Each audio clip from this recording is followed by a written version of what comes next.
Assalamualaikum warahmatullahi wabarakatuh. Kami dari kelompok 6 yang beranggotakan Pandu Aji NPM 1910103061, Alifa Aulia Rahman NPM 1910103068, Anggi Saktia NPM 1910103119, Aulia Rahma NPM 1910103121.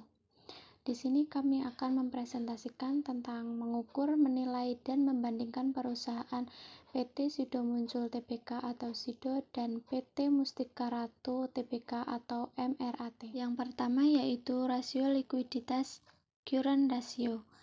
Berdasarkan perhitungan di atas diperoleh nilai current ratio PT Sido Muncul Tbk sebesar 3,66, yang artinya aset lancar PT Sido Muncul Tbk 3,66 kali lebih besar dari liabilitas lancarnya. Meskipun PT Sido Muncul memiliki proporsi liabilitas jangka pendek yang cukup besar, namun aset lancar PT Sido Muncul juga memiliki proporsi yang besar terhadap total asetnya, sehingga PT Sido Muncul memiliki proporsi aset lancar dan liabilitas jangka pendek yang cukup berimbang. Nilai current rasio PT Sido Muncul yang cukup tinggi menandakan bahwa nilai aset lancar PT Sido Muncul lebih tinggi dari liabilitas jangka pendeknya, yang artinya PT Sido Muncul mampu membayar liabilitas jangka pendeknya. Sedangkan current rasio PT Mustika Ratu Tbk lebih rendah dari PT Sido Muncul Tbk, yakni sebesar 2,2, yang artinya aset lancar PT Mustika Ratu lebih besar 2,2 kali dibandingkan nilai liabilitas jangka pendeknya. Current rasio pada PT Mustika Ratu ini cukup baik, menandakan bahwa meskipun nilai liabilitas jangka pendeknya lebih besar dari nilai aset lancarnya, tetapi PT Mustika Ratu tetap berusaha untuk menjaga kecukupan nilai aset lancarnya, yaitu untuk membayar kewajiban jangka pendeknya. Slide berikutnya yaitu penghitungan quick ratio. Rumus dari quick ratio yaitu aktiva lancar dikurangi persediaan dibagi liabilitas jangka pendek. Quick ratio perusahaan Sido pada tahun 2020 yaitu 2.052.081 dikurangi 309.478 dibagi 560.043 yaitu 3,1. Untuk quick ratio perusahaan MRAT pada tahun 2020 yaitu 432.556.455.286 dikurangi 146.622.901.883 dibagi 195.801.413.331 yaitu 1,4. Berdasarkan penghitungan di atas dapat dilihat bahwa kemampuan perusahaan Sido melunasi liabilitas jangka pendeknya dengan menggunakan aset lancar tanpa memasukkan unsur persediaan sebesar 3,1.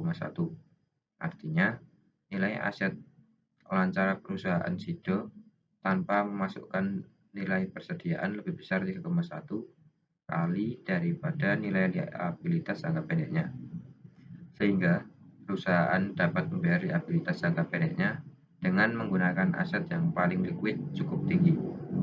Sementara nilai quick ratio pada perusahaan MRAT lebih kecil, yakni sebesar 1,46. Artinya nilai aset tetap perusahaan MRAT tanpa memperhitungkan nilai persediaan lebih besar 0,88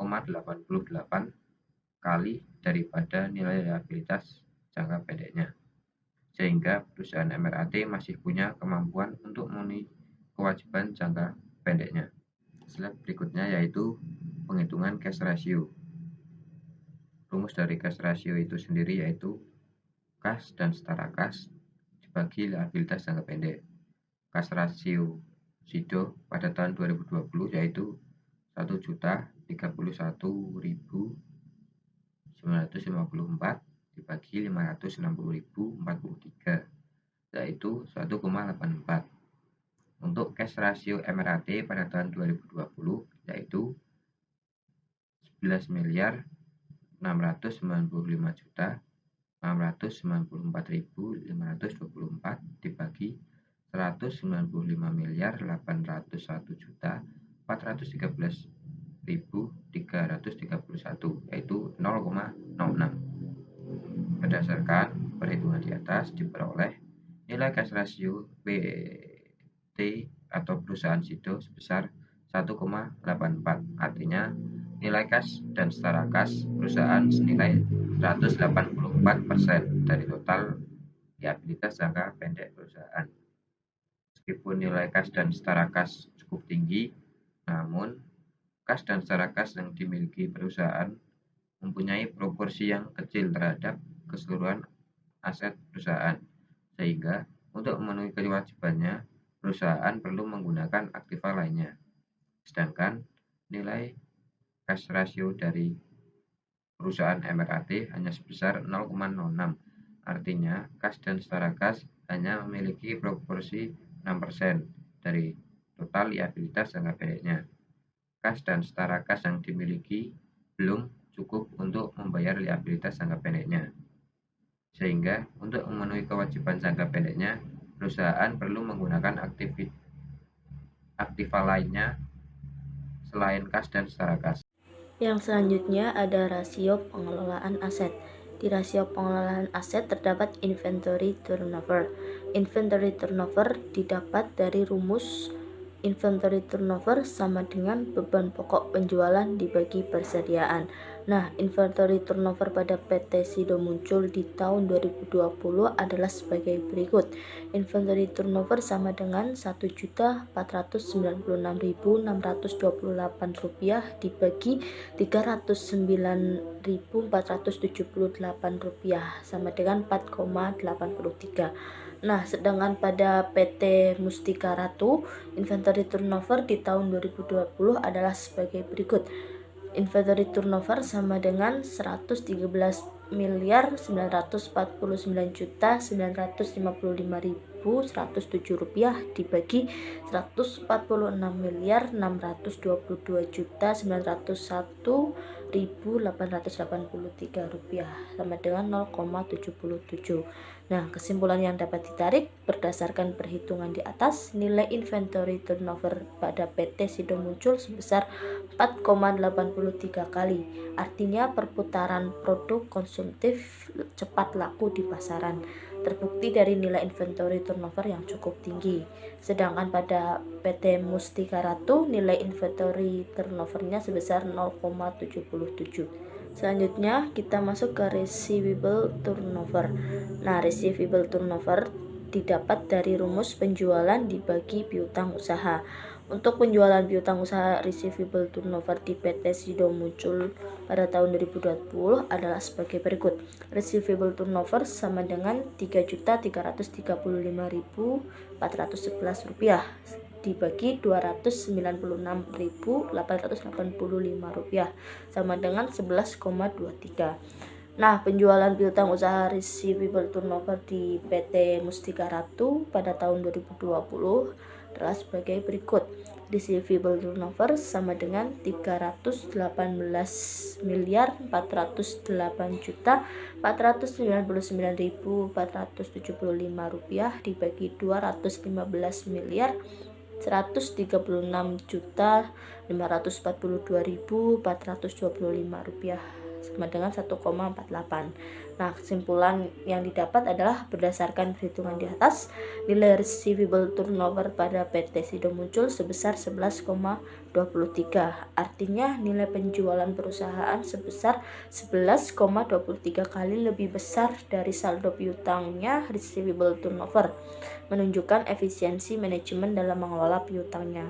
Sementara pada PT Mustika Ratu, nilai receivable turnover sebesar 1,48, Artinya nilai penjualan perusahaan sebesar 1,48 kali lebih besar dari nilai piutang perusahaan. Pengelolaan yang selanjutnya yaitu fixed asset turnover. Fixed asset turnover dirumuskan dengan penjualan dibagi dengan aset tetap. Fixed asset turnover PT Sido Muncul pada tahun 2020 adalah sebagai berikut. Fixed asset turnover di mana penjualan sebesar 335.411 dibagi dengan aset tetap sebesar 1568264, maka diperoleh hasil 2,12. Kemudian untuk fixed asset turnover PT Mustika Ratu pada tahun 2020 adalah sebagai berikut, di mana fixed asset turnover diperoleh penjualan sebesar 318.408.499.475 dibagi dengan aset tetap sebesar 55.965.014.371, maka diperoleh hasil sebesar 5,68. Berdasarkan perhitungan di atas, nilai fixed asset turnover PT Sido Muncul sebesar 2,12. Artinya, setiap rupiah aset tetap mampu menghasilkan penjualan sebesar 2,12. Melihat proporsi aset tetap terhadap aset total cukup besar, yaitu sebesar 74,5%. Sementara pada PT Mustika Ratu, nilai fixed asset sebesar 5,68. Artinya setiap rupiah aset tetap mampu menghasilkan penjualan sebesar 5,68. Melihat proporsi aset tetap terhadap aset total sangat besar, yaitu sebesar 99,3%. Pengelolaan aset yang selanjutnya yaitu total asset turnover. Total asset turnover dirumuskan dengan penjualan dibagi dengan total aset.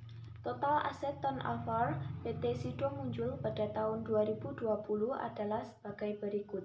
Total asset turnover di mana penjualan sebesar 3335411 dibagi dengan total aset 3849516, maka diperoleh hasil sebesar 0,86.